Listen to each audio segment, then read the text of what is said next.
So the last couple weeks, I've been really going around in my head about what my business is about, what I want to do, and looking for inspiration. Now, I started initially looking for inspiration outside of me as one does online. And this led me to do something that I've done before in the past, and I have a feeling a lot of you might do it out there. Actually, I know you do. A lot of the women in my modern motherhood program tell me about this. And it's we start to compare ourselves to other people. And I try really hard not to, but I can't help myself. And I think as moms, it comes up a lot because it's kind of in our face all the time. And there's such a variance of what motherhood looks like to everybody. I was just having the conversation the other day with a friend that I said it was really hard when somebody who doesn't have kids says they're so busy or they're so tired. And this little voice in my head says, you don't even have like two humans to look after, two little things running around, which is so unfair because everybody's reality is what it is. Somebody could look at me and say, you have full-time childcare, or you only have two kids, I have three, or I have a new baby. So it doesn't really matter what anybody's situation is. Everything they feel is valid. And that's how getting into this compare game, especially with our businesses, can be really detrimental to our motivation, our excitement, and just be a joy sucker.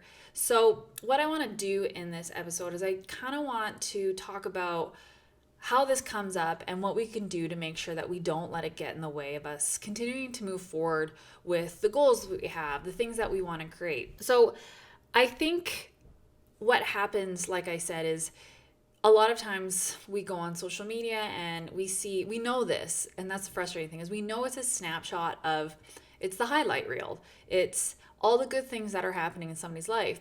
It's very rare that somebody goes on there and talks about what a shit show things are. Or it's like, I don't have my phone to pull out when my kids are losing their shit, although I did this weekend because it was more comical than anything. But my point being here is it's really rare when you go on social media. Most of it is really good memories. That's what we want to remember.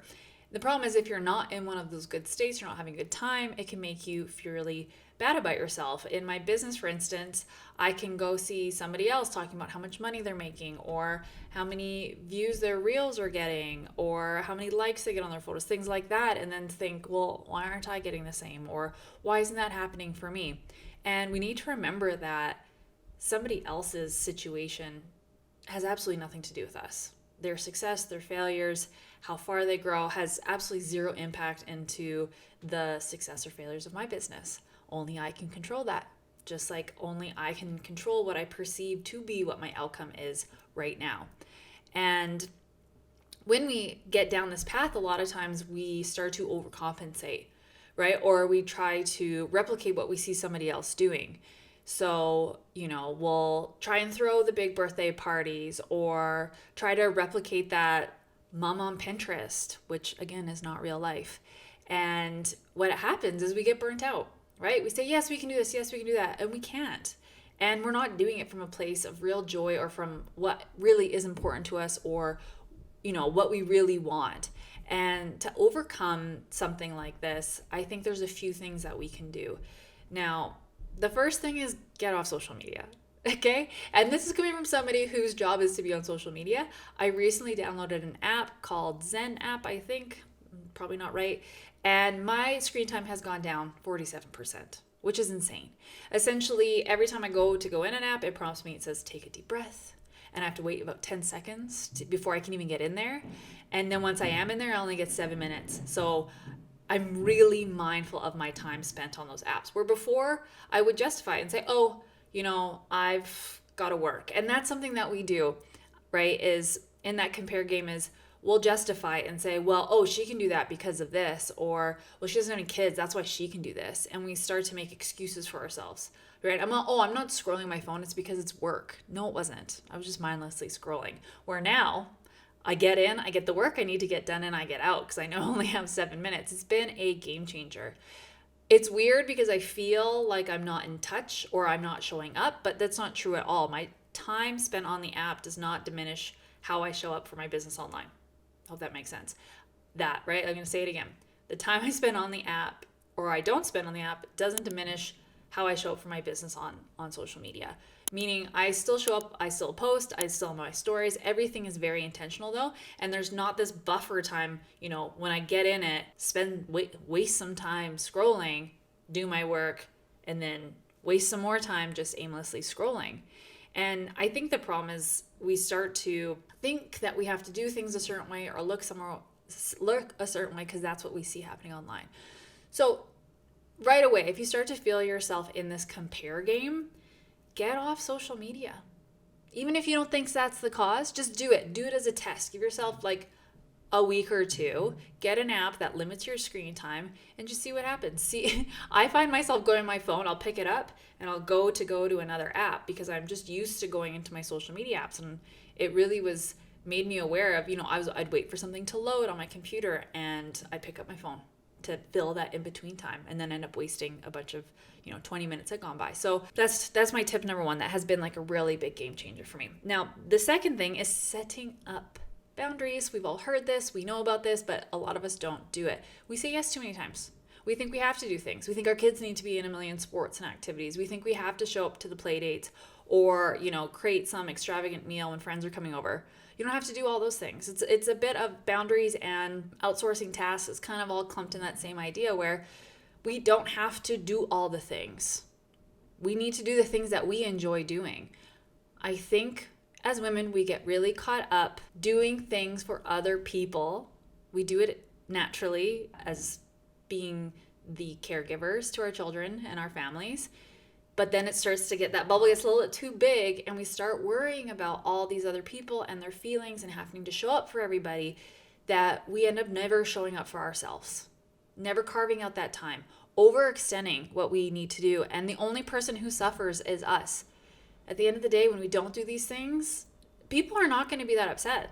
They probably won't be upset at all. They'll be like, oh, no problem. You got something else going, not a big deal. And they'll go on. But we get it in our heads that we have to do things a certain way, look a certain way, perform and show up for people a certain way when we don't, okay? It's okay to say no. I think it was the Olsen twins, love them, who said, no is a full sentence. I may have said that before, but I love that quote because it is. It's just no. You don't need to have a bunch of excuses. You don't need to have a bunch of reasons. You just need to do what feels right for you. So no is a full sentence. Start using it more. Don't start with, I just have to, right? That's like you're apologizing before you've even said what you need to say. Just do what you want. I mean, don't be a mean person. Don't say you're going to do something and not do it, but like, let's be very mindful about what we say we're going to do before we even get there. I talk about this a lot in my program, like I said, because a lot of times we get caught up in thinking we need to do things a certain way. And I'm like, no, you don't. You don't have to do that. You don't have to show up on social media that way, right? It's this idea of boundaries of what feels good for us and not going above and beyond for other people when it starts to negatively impact what we need. Okay, so the third thing that I want to talk about is on the flip of having those boundaries and saying no, it's knowing what to say yes to. This can also be very conflicting too, is a lot of times I think we don't spend enough time thinking about what do we want. It's like in the Notebook, what do you want? But what do you want? And she didn't know, because we usually don't know, because there's lots of things we want. But we need to get really crystal clear on what we want, not vague, right? Even when it comes to our business, and this might get a little too woo for some people, but you need to put that energy out there. That's what you're going to get back. If I just say, I want to have a lot of clients, I want to be making this much money, that's great. It's going to come to me. I have no idea how it's going to come to me, but it might come in ways that I actually don't want it to. So figuring out what those things that you really want will make them appear in your life a lot faster, and you'll be a lot happier when they arrive. And it's something as simple as I do this exercise a lot for myself, and we do it with my students, is we really figure out what your perfect day looks like, or like perfect week, right? How much do you actually want to be working? Again, I thought I wanted all these things. I wanted my business to be busy and this, and have all these social media platforms and do all these things. In the last couple of weeks, I've realized like, whoa, I want to just chill the F out. I'm like in my rich lady vibes moment. I want to be in linen, drinking a nice bubbly soda, sitting on my porch reading a book, maybe working in my garden. I don't want to be, slaving away at my desk from 9 to 5, 8 to 5. That's not why I started this business. I want to hang out with my kids. I want to be excited and prepared for the evening when I do pick them up, or, burn out for a week and go out to the lake and just have a great time. My business became so much bigger and not that anymore because I lost track of what I want. Really key there. And so, take a day, write out what you think you want, and don't take a day to do it, but do it for a day. What you would like what time do you want to wake up? Do you want to be rushed in the morning? I've said this before, I don't book meetings before 10 a.m. because it stresses me out. Then I feel rushed, and then I rush my kids, and then they have a meltdown. Then I have a meltdown. It's wonderful. So I don't take meetings before 10 a.m. sometimes if it's really has to happen, but I don't really work on Fridays. I schedule certain days to be just creative, free thinking days. I book in my workouts. I book in getting a nail appointment. Those things are very micro, but make a macro impact on my overall being. So really nail down what you want. Now we've gone over, right? We have to get off the social medias because that's the source of a lot of our comparing. It takes us away from our joy. We got to set some boundaries with ourselves, with others. It's okay to say no. You don't have to do it all. It's okay to slow down. And the third thing is figuring out what you really want. With these three things, you're going to get a lot clearer on what you want and what you need to do to get there. What changes you need to make that happen. Okay? And a lot of times think about what you want to feel like. It's not always the tangible stuff. How do you want your days to feel? And then the fourth thing that we need to think about is just what brings us joy, right? Following the joy. It sounds so simple because it is. We love to overcomplicate things. We love to make things more interesting than they need to be. Human nature. This was my problem this last month as I was strategizing. We got to do this, and then I got to try this strategy and look at this metric. And it was oh goodness, what do I just enjoy doing? It came to this podcast. It was trying to make it something it wasn't. And I was I got to get back to the basics here. Why did I start it? And then you're going to have those moments. This is not a linear process. It's going to ebb and flow, right? And so I'm well, why do I even have a podcast? Nobody cares what I have to say. Everybody and their cat has a podcast.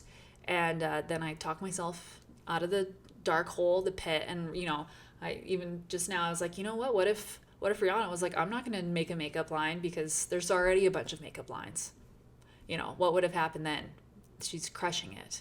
So, but it's probably because she really enjoys it and loves doing it. That's why we haven't had any music lately, Rihanna. But why did I start this podcast? Is because I loved having these types of conversations where I was getting really wrapped up in, okay, it's got to be this format, and you got to come with the hook and the headline, and then hit them with this part. And I was oh my gosh, this is getting silly.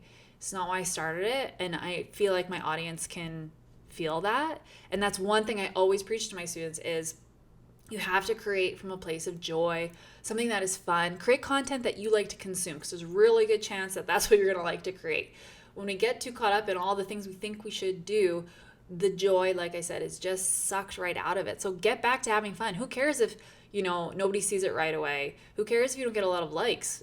You decide, you perceive what your reality is. And if you are having the best time of your life creating this content, that's really all that matters. And on the flip, a byproduct of that, I can almost guarantee, is that it is going to take off. People are going to be interested in it.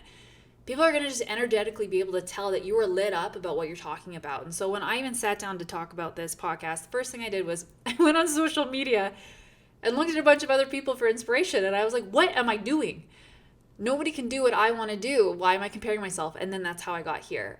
I literally was what is my life in this moment right now? What conversation would I enjoy having?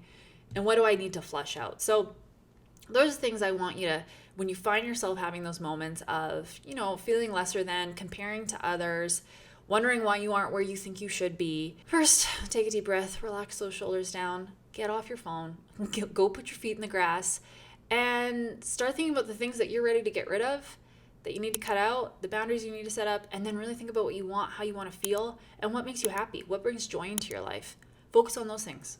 Start bringing more of those things into your life. I guarantee the more you bring them into your life, the more it's just going to keep coming. You put out to universe, this is what I want, it's going to start coming your way. So I hope this helps bring you some clarity. I hope you don't struggle with comparing yourself. It's a natural thing. Like I said, it'll come up and down, but just think of these three things every time you feel like your brain starts going that way. And we'll see you next time.